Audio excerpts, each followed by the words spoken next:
I need to tell someone about Max before I lose the ability to distinguish between what's real and what I've imagined, before the line blurs completely, before I forget which version of my dog is the true one. Max was a golden retriever, 13 years old. I got him as a puppy the year I graduated college, a ball of golden fur that fit in the palm of my hand.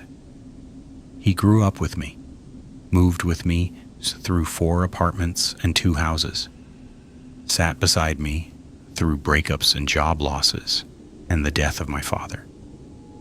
He was there for everything. He was my best friend. When the cancer came, it came fast. 1 month he was fine, running in the backyard, chasing squirrels, begging for scraps at dinner. The next month he couldn't stand. The vet said it had spread everywhere: liver, lungs, spine.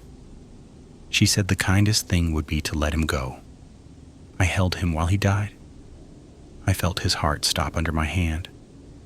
I carried his body home, wrapped in his favorite blanket, the blue one with the stars that he'd slept on since he was a puppy. I buried him in the backyard, under the oak tree, where he used to lie in the shade on hot summer days. That was 5 weeks ago. 3 days ago, I woke up to the sound of scratching at the back door. I know what you're thinking. I thought it too. Some other dog, a stray, maybe one that looked similar. Grief does strange things to the mind.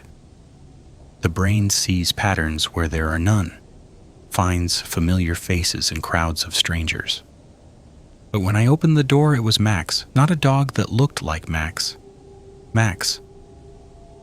The same white patch on his chest shaped like a crescent moon, the same notch in his left ear from a fight with a raccoon when he was 2, the same collar with the faded blue tag that had his name and my phone number.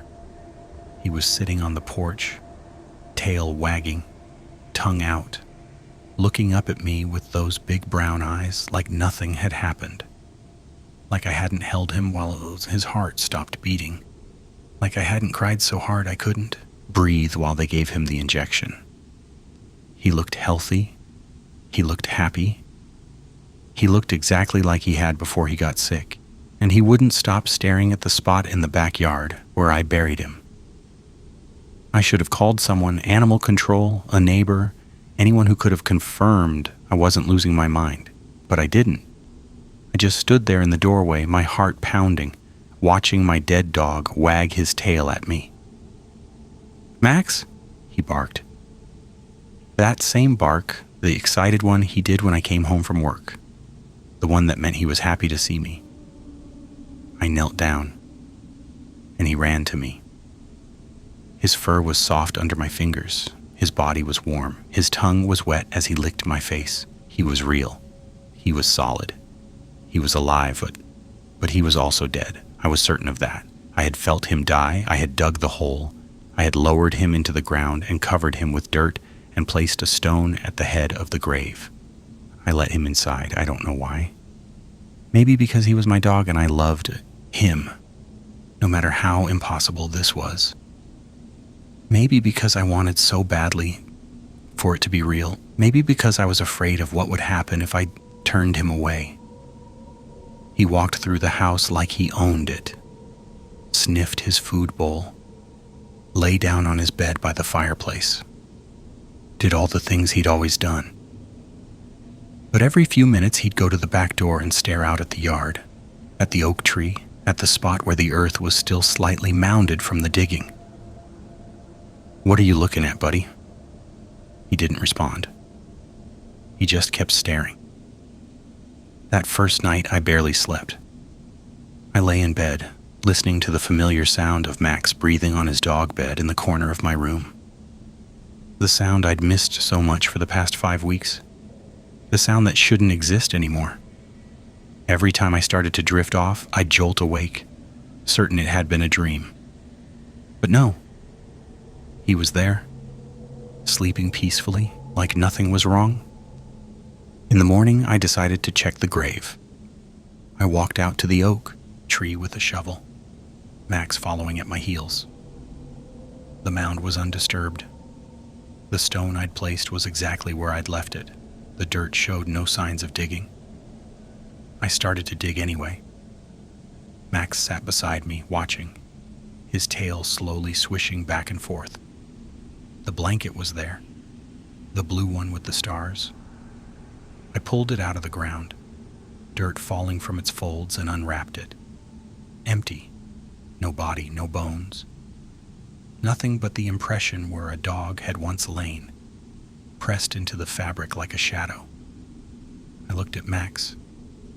He was staring at the hole, at the empty blanket, at the place where he should have been. "How?" I whispered. "How is this possible?" He just wagged his tail. "I'm a rational person. I have a degree in engineering. I believe in science, in logic, in the physical laws that govern the universe. Dead things don't come back. That's not how the world works." But Max was sitting right there, alive and well, and his grave was empty. I told myself there had to be an explanation. Maybe I'd imagined his death. Maybe I'd had some kind of breakdown, and the whole thing, the cancer, the vet, the burial, had been some elaborate delusion.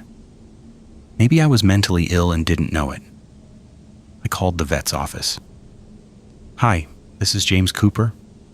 I was calling to check on some records for my dog, Max." "Of course, Mr. Cooper. Let me pull up your file." A pause, the sound of typing. "I'm so sorry for your loss. Is there something specific you need?" "I just wanted to confirm. Max was put to sleep on the 14th, right? About 5 weeks ago?" "Yes, that's correct. Dr. Patterson performed the procedure. I was there when you picked up his remains. And he was definitely dead." A long silence. "Mr. Cooper, are you all right?" I hung up.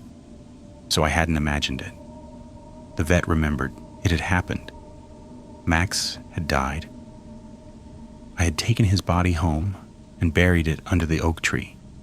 But Max was also in my living room, chewing on a rawhide bone like nothing had happened. I started researching. Spent hours online looking for cases of animals coming back from the dead. I found plenty of stories. Pet cemetery scenarios.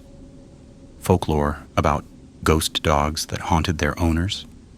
Scientific papers about animals that had been pronounced dead and later revived. But nothing like this. Nothing about a dog that had been dead for 5 weeks, buried for 5 weeks, coming back perfectly healthy. The closest thing I found was a forum post from years ago. Someone claimed their cat had come back 3 weeks after being hit by a car. The cat had been fine at first, the person wrote. Healthy, happy, but then it started doing strange things.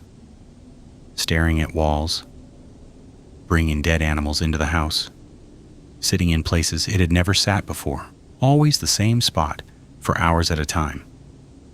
The post ended with a single sentence. "I don't think it's really her." I tried to put that out of my mind. Max was Max. I knew my dog. He responded to his name. He knew all his tricks. He still went crazy for peanut butter and still hated the vacuum cleaner and still slept with his head on my feet at night. He was the same dog he'd always been. Except for the staring. It got worse as the days went on. He'd sit by the back door for hours, not moving, not blinking, just watching the spot under the oak tree. Sometimes his tail would wag, like he was greeting someone I couldn't see. Sometimes he'd whine, a low, mournful sound I'd never heard him make before.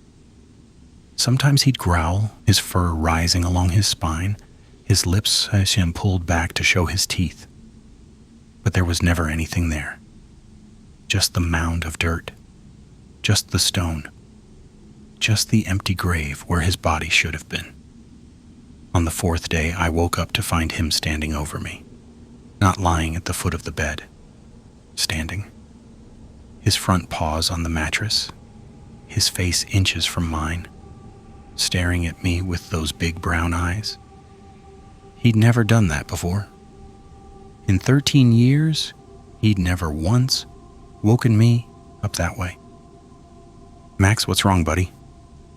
He didn't move, didn't wag his tail, just stared, and in the dim light of the bedroom, something about his eyes looked wrong. The pupils were too large, too dark, like looking into holes that went down forever. Then he blinked, and whatever I'd seen was gone. He licked my face and jumped off the bed and trotted to his food bowl like nothing had happened. I told myself I'd imagined it. The light had been bad. I'd been half asleep. My mind was playing tricks on me because I was stressed, because I was trying to accept something impossible. But that night, I couldn't sleep. I lay awake, listening to Max breathe, waiting for the sound of him moving in the darkness, waiting to open my eyes and find him standing over me again. At 3:15 a.m., I heard him get up. I kept my eyes closed, pretending to sleep. I heard his paws on the hardwood floor padding across the room. I heard him stop at the foot of the bed. I felt him staring at me. I didn't move. I didn't open my eyes. I just lay there, heart pounding, feeling the weight of his gaze on my face. After what felt like hours, I heard him walk away, heard him go to the back door, heard him sit down, and I knew, without looking, that he was staring at the yard again, at the oak tree, at the grave.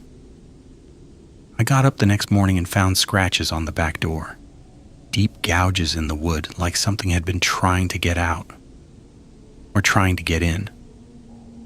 Max was asleep on his bed, peaceful as could be. His paws were dirty. His claws had splinters of wood under them. I checked the door again. The scratches were on the inside. I started keeping a journal, writing down everything strange that happened, trying to find a pattern, trying to understand what was happening to my dog, to my house, to my life. Day 5. Max brought me a dead bird.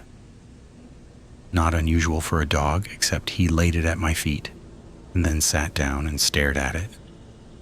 Didn't try to eat it, didn't play with it, just stared at it until I threw it away.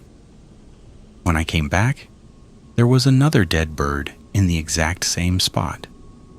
Then another. Then another.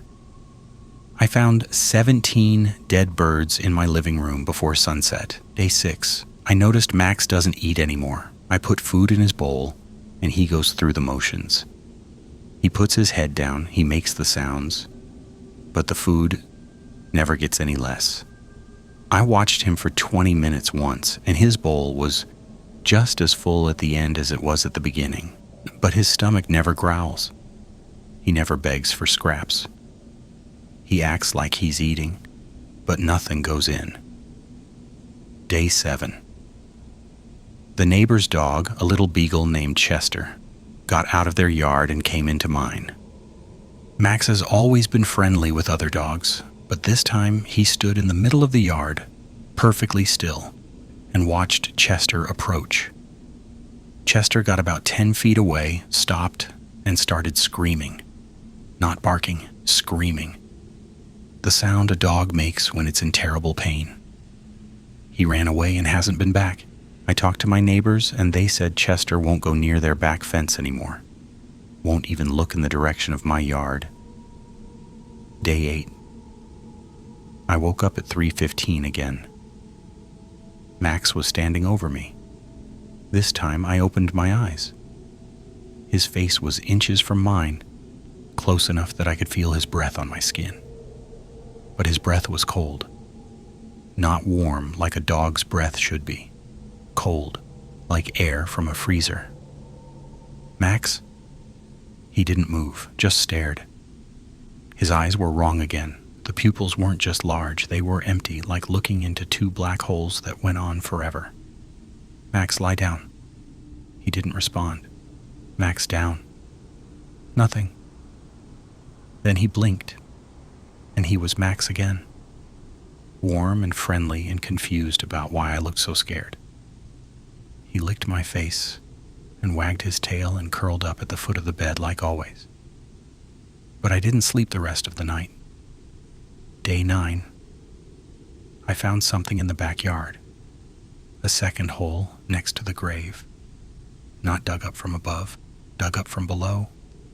The dirt was pushed outward in a ring, like something had clawed its way to the surface. I filled it in. The next morning it was back. I filled it in again, came back again. The third time I watched. I sat by the window all night, watching the spot in the yard. At 3:15 a.m. the dirt started to move, rising up, falling away like something was pushing from underneath. But when I ran outside, there was nothing there. Just the hole. Just the dirt. Just Max, sitting by the oak tree, staring at the grave with his tail wagging slowly. Day 10. I tried to take Max to the vet. I wanted someone else to examine him, to tell me he was real, to give me some explanation for what was happening. But when I opened the car door, Max wouldn't get in. He's never refused before. He loves car rides. But this time, he just sat on the driveway and stared at me. When I tried to pick him up, he growled, a deep, rumbling growl that didn't sound like him. Didn't sound like any dog I'd ever heard. It sounded like something much larger. Something that was only wearing the shape of a dog. I backed away. He stopped growling. He wagged his tail. He followed me back inside and lay down on his bed like nothing had happened. I called the vet instead, described what was happening, the not eating, the staring, the changes in behavior. It sounds like he might be experiencing some neurological issues, Dr. Patterson said. But Mr. Cooper, I need to remind you, Max passed away 5 weeks ago. I was there. Are you sure you're feeling all right? He's here, I said. He's sitting right in front of me. A long pause. Mr. Cooper, maybe you should talk to someone. Grief can manifest in unusual ways. Sometimes we see things we want to see. I hung up. Max was still staring at me. His tail had stopped wagging. Day 11. I found the first photograph. It was lying on my pillow when I woke up. An old photo of Max as a puppy, one I hadn't seen in years.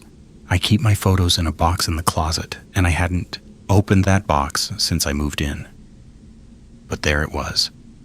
The photo wasn't damaged, wasn't faded. But something was wrong with it. In the original photo, Max was alone, sitting in my lap. In this version, there was something behind him. A shadow. A shape. Something with too many angles, standing just out of focus, watching. I dug out the original photo from the box. It looked normal, no shadow, no shape. But when I compared them side by side, the Max in the new photo was different too. His eyes were darker. His smile was wrong. He looked like a dog pretending to be happy, mimicking joy without understanding what it meant. I burned the photo. The next morning, there were 2 more on my pillow. Each one showed Max at a different age, a different time. Each one had that same dark shape behind him, closer in every picture, until in the last one, it was standing directly behind him, its formless limbs wrapped around his body. I couldn't burn them fast enough. They kept appearing on my pillow, in my drawers, tucked into books I hadn't opened in years. Photos of Max I'd never taken, showing moments that never happened, all with that dark shape getting closer and closer. The last one I found wasn't a photo of Max at all. It was a photo of me. I was standing in the backyard next to the grave. It was night. I was holding a shovel. I don't remember taking that photo. I don't remember being in the backyard at night. But the dirt on my shoes this morning suggests I was. Day 12? I haven't slept in 3 days. Max knows. He watches me constantly now. Not just at night, all day. I feel his eyes on me when I'm cooking, when I'm watching TV, when I'm trying to work. He's always there, always watching, and he's always between me and the back door, between me and the yard, between me and the grave. I think he's waiting for something. I think he's been waiting since he came back. And I think it's almost time. Day 13. I called my sister. I hadn't talked to her in months, not since our fight about Dad's estate, but I needed to tell someone. I needed someone else to know what was happening. Claire, something's wrong with Max. Max? I thought Max died. He did. But he came back. There was a long silence on the other end of the line. James, what are you talking about? I tried to explain. The scratching at the door, the empty grave, the staring, the dead birds, all of it. But the more I talked, the crazier I sounded, even to myself. James, maybe you should talk to someone, a professional. Grief can do strange things to people. I'm not imagining this, Claire. He's here. He's right here. I can see him. Put me on video. I switched to a video call and turned the camera toward Max. He was lying on his bed looking perfectly normal, perfectly peaceful. Just a dog taking a nap. He looks fine to me, Claire said. He's not fine. He's dead. He's been dead for 5 weeks. James, you're scaring me. I'm scaring you, Claire? There's something in my house wearing my dog's body. Something that came out of the ground. Something that won't stop staring at me. The call went silent. When I looked back at the screen, Claire was frozen. Not like a glitch. Frozen. Her mouth open mid-word, her eyes fixed on something behind me. I turned around. Max was standing right behind me. His face was inches from my head. I hadn't heard him move, hadn't felt him approach. He was just there, silent and still, staring. When I turned back to the phone, the call had ended. Claire wasn't frozen anymore. She was gone. I called her back. The number was disconnected. I called her landline, her work, her husband's cell, all disconnected, all of them. I drove to her house the next day. It was empty, not abandoned. Empty.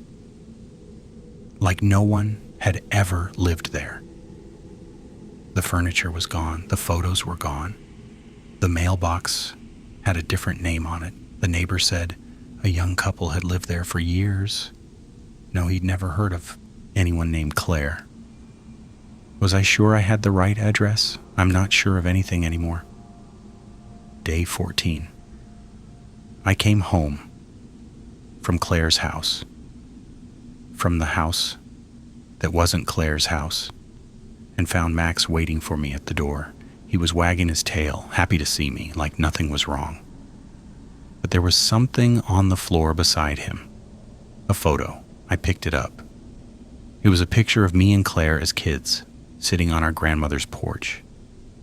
I remembered that day. I remembered everything about it. But in the photo, Claire wasn't there. I was sitting alone on the porch, smiling at nothing, and behind me, in the window of the house, I could see a shape, dark, watching. The same shape I'd seen in the photo of Max. I searched the house. Every photo I own, every memory, every piece of evidence that Claire had ever existed. They were all changed. She was gone from all of them, every single one. It was like she'd never been born. Max sat in the middle of the living room, watching me tear through boxes and albums and frames.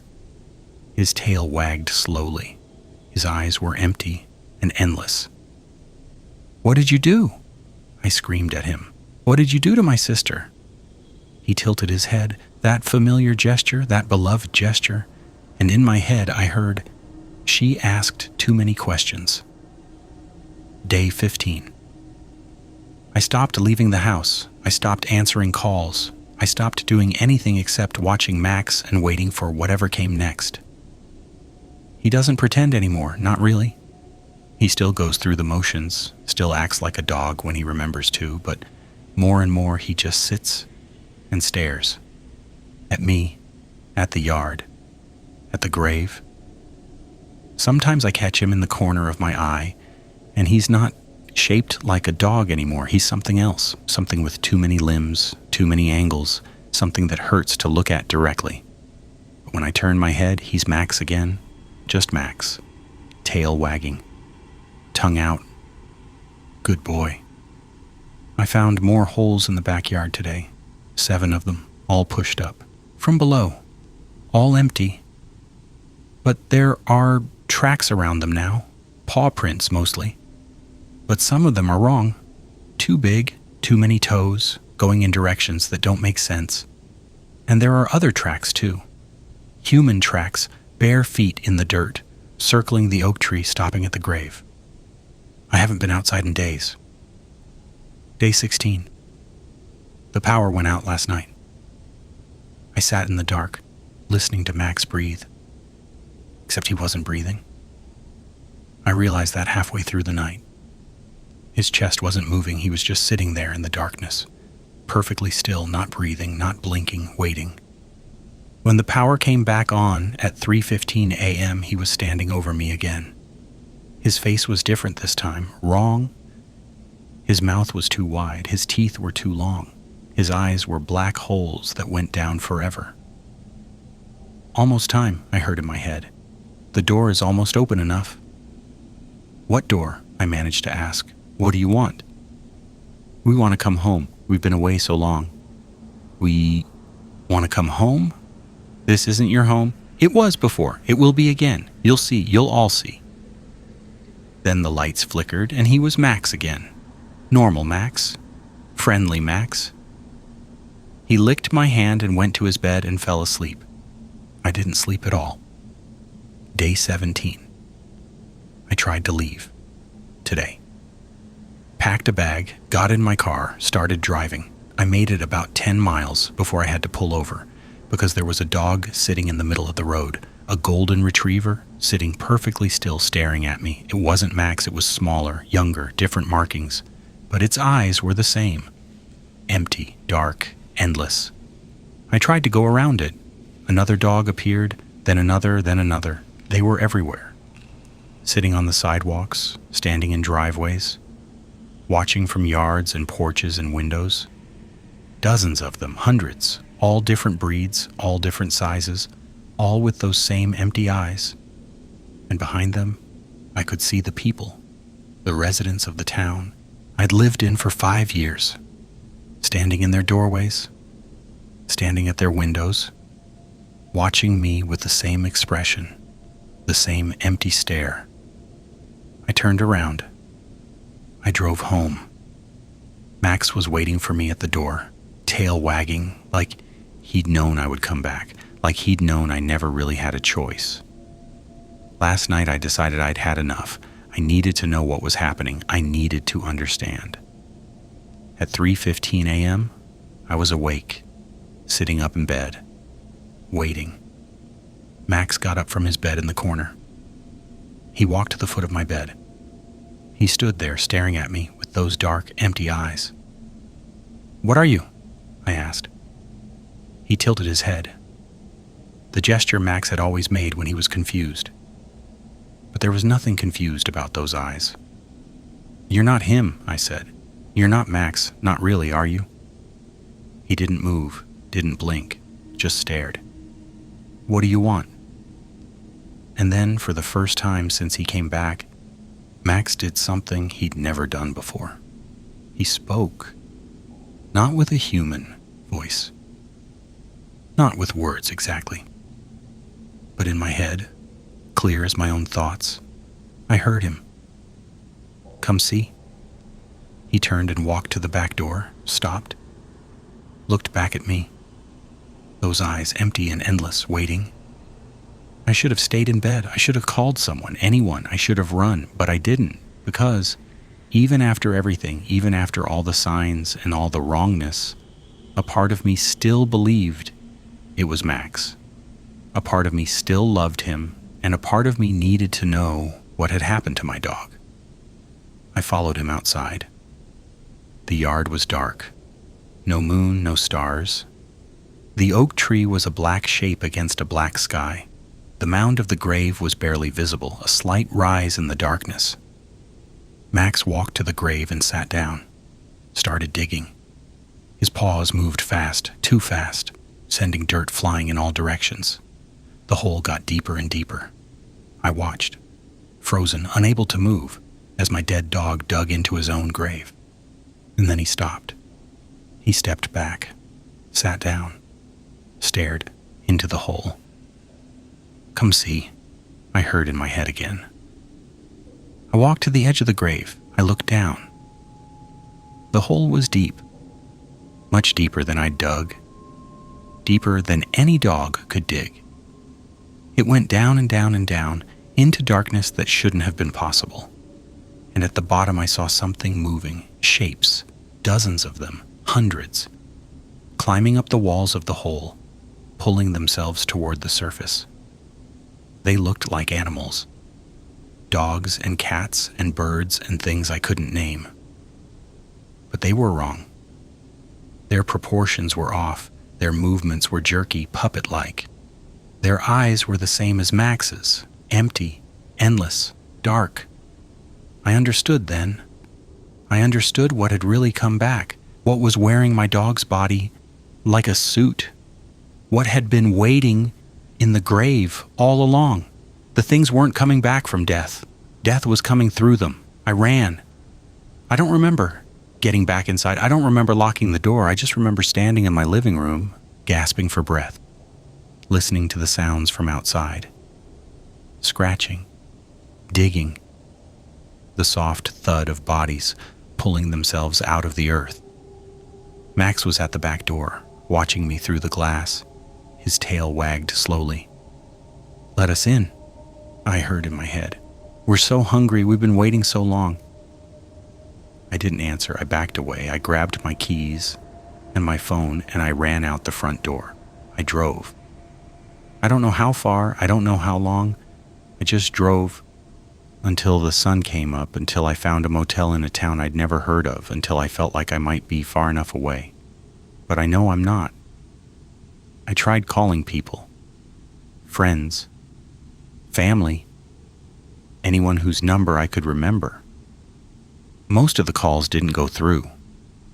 The ones that did, the people on the other end didn't recognize me.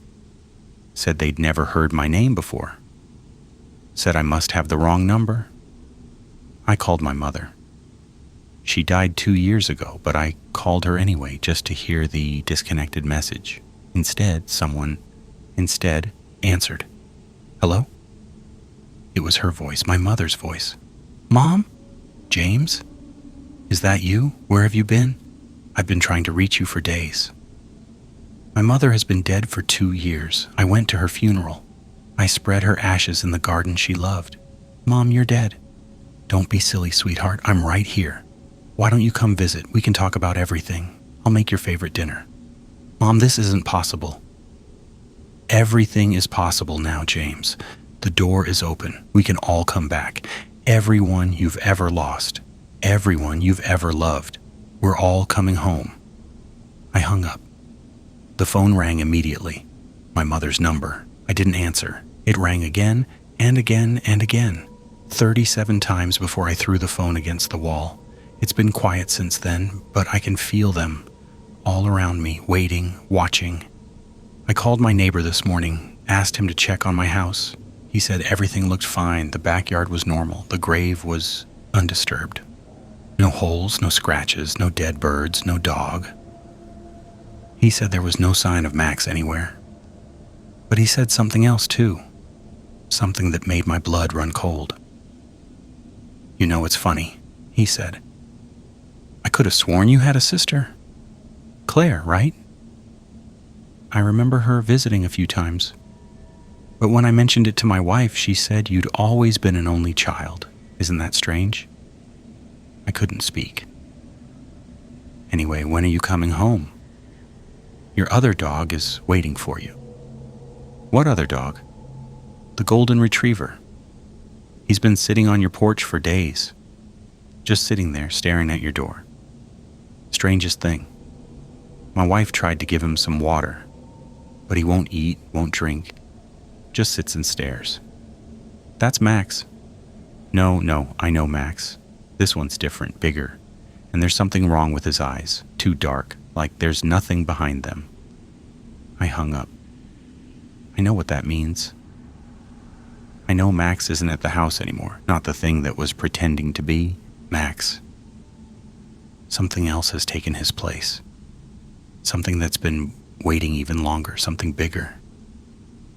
And I know he's looking for me. I know that whatever came back in his body, whatever dug its way out of his grave, it's not going to stop.